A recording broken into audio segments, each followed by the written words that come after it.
Seorang pria menjual blind box ajaib di pinggir jalan. Kotak misteri yang bisa mewujudkan keinginan apapun. Tiba-tiba, ia menyadari bahwa seorang gadis kecil di depannya adalah seseorang yang selalu berbuat baik sepanjang hidupnya. Itu berarti gadis itu memenuhi syarat untuk membeli blind box. Pria itu hanya menjual kotaknya kepada dua jenis orang. Mereka yang berhati baik dan mereka yang berhati jahat. Selain kedua tipe itu, bahkan orang paling berkuasa sekalipun tidak berhak membelinya. Sang gadis bertanya dengan penasaran apa isi blind box itu. Pria itu menjawab, isinya apapun yang kamu inginkan. Ayah sang gadis mengira pria itu penipu, namun gadis itu tetap ingin membeli. Pria itu mengingatkan agar ia membuat permintaan dulu. Gadis itu pun berharap agar kakeknya sembuh. Saat gadis itu membayar, pria itu merasakan kekuatan besar bangkit dalam dirinya. Itu adalah blind box ke-2994 yang ia jual. Jika ia berhasil menjual 3.000 kotak, ia bisa berubah menjadi seorang dewa.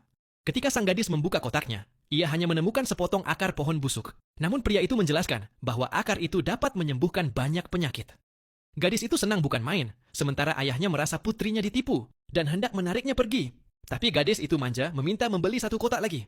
Pria itu mengatakan harga blind box kedua adalah $200.000. Ayahnya merasa bodoh karena menuruti. Tapi karena anaknya terus memohon, ia akhirnya setuju. Saat pembayaran dilakukan, kekuatan pria itu kembali meningkat.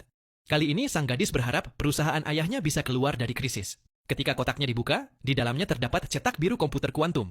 Ayahnya yang sudah berpengalaman saja belum pernah melihat desain sesempurna itu. Cetak biru itu bahkan cukup untuk menjadikan perusahaannya pemimpin dunia. Ayahnya terkejut dan langsung menyuruh gadis itu membeli satu lagi. Namun kali ini harganya menjadi $1 juta.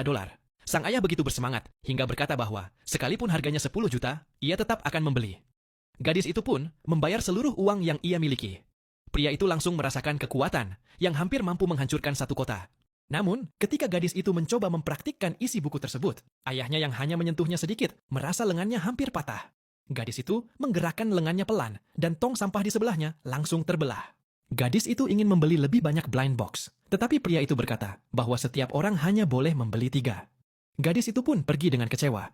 Tak lama kemudian, seorang preman datang setelah mendengar kabar tentang blind box itu. Ia membayar dan berharap mendapatkan kekayaan tak terbatas. Namun ketika kotaknya dibuka, yang keluar hanyalah pusaran kabut hitam pekat. Dan ia bersiap menerima konsekuensi yang sangat berat.